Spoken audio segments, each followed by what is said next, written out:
Halo teman-temanku semuanya, dimanapun kalian berada. Semoga teman-teman selalu dalam keadaan yang sehat dan selalu dimudahkan dalam mencari rezeki. Berjumpa kembali bersama channel kesayangan kita ini ya teman-teman. Channel yang berisikan tentang konten vlog yang disertai dengan konten cerita. Jadi dalam satu buah video, teman-teman bisa menikmati dua hiburan sekaligus. Yang pertama adalah pemandangan alamnya, dan yang kedua adalah isi dari ceritanya. Pada kesempatan kali ini di hari Minggu tanggal 7 Juli tahun 2024. Untuk kali ini saya mengambil video di tepi jalan ya teman-teman. Terlihat untuk kondisi jalan yang ada di depan kita ini sedikit agak padat ya atau ramai. Dan untuk kisah kali ini saya masih melanjutkan kisahnya si Asep yang saat ini sudah sampai di episode ke-10. Sebelumnya saya ucapkan banyak-banyak terima kasih kepada teman-teman yang telah mengikuti cerita ini dari awal episode sampai saat ini. Dan seperti biasa, di sini nanti saya akan memberikan beberapa cuplikan alur ceritanya.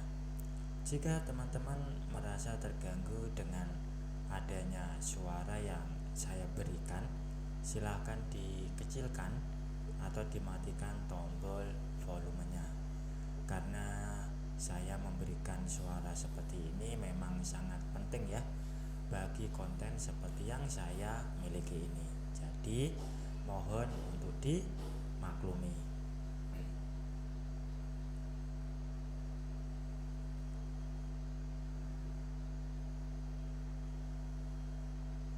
Setelah kemarin dengan penghuni ruangan nomor 2 dan 3, saat ini Asep mendatangi ruangan bernomor 4 ya. Seorang ibu yang usianya lebih dari 40 tahun.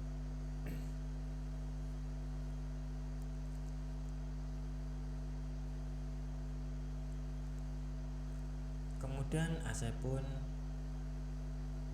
masuk ke dalam ruangan tersebut, dan wanita bernama Ling Ling menyambut Asep dengan penuh sukacita. Asep sempat tertegun melihat dandanannya yang begitu rapi, mengenakan blus putih dan sepan rok berwarna hitam. Rambutnya dicat pirang campur hitam di beberapa bagian. Matanya sipit dengan bola mata bening, dan yang jelas ia bermake up tipis, tidak menor, membuatnya cantik sekali di mata Asep.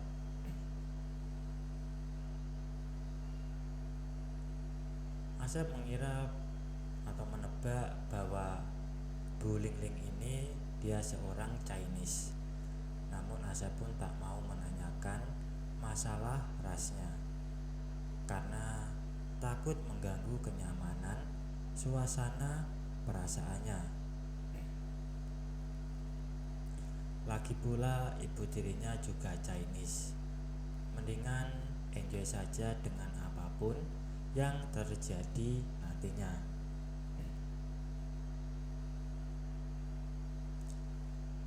Kemudian Bu Ling Ling mengajak Asep duduk berdampingan di sofa ruang tamu.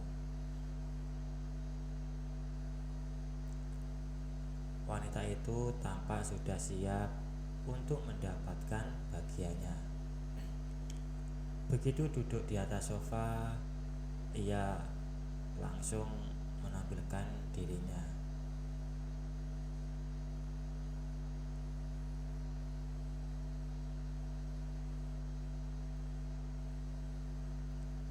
Kemudian dia pun bangkit dan berjalan menuju ke ruang cengkerama yang bersatu dengan bedroom dan bedroom itu. Tapi Bu Lingling membuka pintu lain lagi, yang ternyata menuju ke taman kecil namun artistik pengaturan tanaman hiasnya.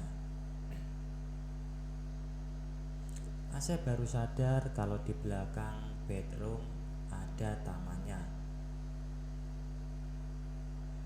Di taman itu ada semacam dipan yang ditilami busa berlapis plastik Oscar berwarna coklat muda. Di atas dipan berlapis busa yang ditutupi oleh kain Oscar itulah Bu Lingling mengajak Asep untuk memulai acara tersebut. Tanpa lama, Asep pun merasa senang mendengar permintaan dari Bu Lingling itu.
Asep mendapat berita dari Bu Lingling bahwa di antara rombongan ibu-ibu yang 7 orang itu hanya Bu Lingling yang tidak punya teman di dalam rombongan tersebut.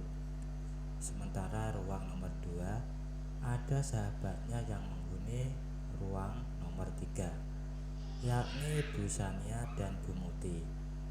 Demikian juga penghuni ruangan nomor 5, 6, dan 7 adalah 3 serangkai. Mereka bersahabat di Indonesia, maka dengan sendirinya mereka ingin agar ruangan mereka berdampingan, yaitu ruangan nomor 5, 6, dan 7. Asep sendiri sudah mengetahui nama mereka sejak tiba di Bandara Changi. Penghuni ruang nomor 5 bernama Gia, penghuni ruang nomor 6 Kristina, dan penghuni ruang nomor 7 bernama Mariati. Lalu kalau mereka bersahabat, apakah Asep harus menemani mereka bersama sekaligus?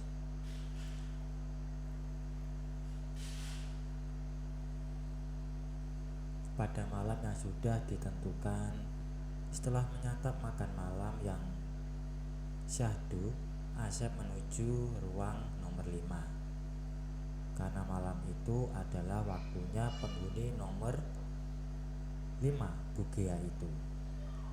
Setelah mengetuk pintu ruang nomor itu, pintu pun dibuka oleh seorang wanita berusia 30 tahun berperawakan tinggi. Ia tersenyum ceria setelah melihat Asep datang dan langsung menarik pergelangan tangan Asep dan membawa masuk ke ruang tamu.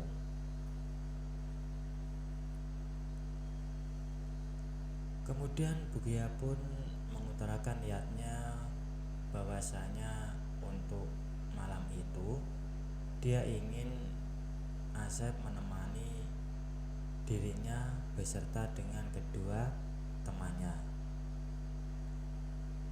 Asep pun merasa senang juga mendengar ucapan wanita tersebut.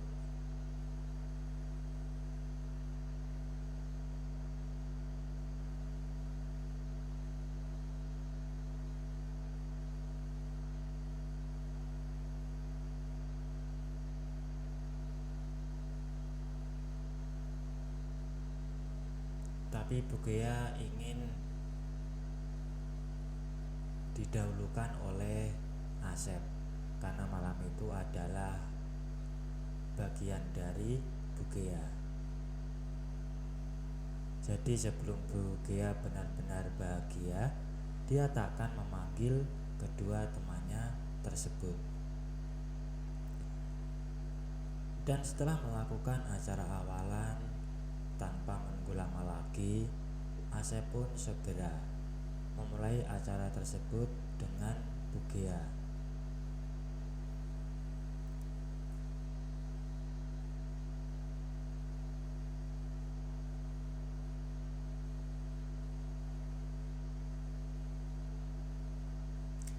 Setelah selesai, Asep pun bergegas menuju kamar mandi untuk bersih-bersih. Ketika dia keluar dari kamar mandi, dia tidak melihat pintu depan terbuka. Saat kemudian Bu Gia muncul di ambang pintu bersama kedua temannya yang bernama Kristina berkulit gelap, mungkin lebih gelap daripada sawo matang. Sementara Bu Mariati berkulit putih bersih, tapi posturnya berbeda dengan Bu Gia. Akhirnya mereka pun berkenalan, dan setelah acara perkenalan, Asep pun disuruh Bu Gia untuk memilih siapa yang harus dibahagiakan malam itu. Sementara Bu Gia pun minta untuk istirahat sebentar.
Ketika rombongan sudah siap-siap mau pulang ke Indonesia, Asep menghampiri Bu Susan. Dia pun mengatakan bahwasanya dia tidak bisa kembali bersama rombongan karena masih ada acara keluarga yang kebetulan tinggal di Singapura. Bu Susan pun memahami keinginan Asep tersebut. Kemudian Bu Susan mengeluarkan kalkulatornya untuk menghitung bonus untuk Asep. Setelah menghitung lewat kalkulator, ia memperlihatkan layar itu kepada Asep. Asep kaget juga melihat deretan angka yang tertera di kalkulator itu, karena menurut hitungannya tidak sebanyak itu. Tapi Asep pun menerima semuanya, kemudian menerima uang dolar Singapura dalam jumlah yang sangat banyak yang sudah dimasukkan ke dalam amplop besar berwarna coklat. Baik teman-teman, mungkin untuk cuplikan ceritanya saya akhiri sampai di sini. Untuk lebih jelasnya silakan teman-teman simak ceritanya sampai selesai supaya tidak ketinggalan sama alur ceritanya. Dan kalau ada salah pengucapan maupun penulisan, saya minta maaf yang sebesar-besarnya. Semoga teman-teman dapat terhibur dengan cerita yang kali ini saya sajikan, dan nantikan kelanjutan ceritanya hanya di lain kesempatan. Saya ucapkan selamat beraktivitas ya, dan terima kasih.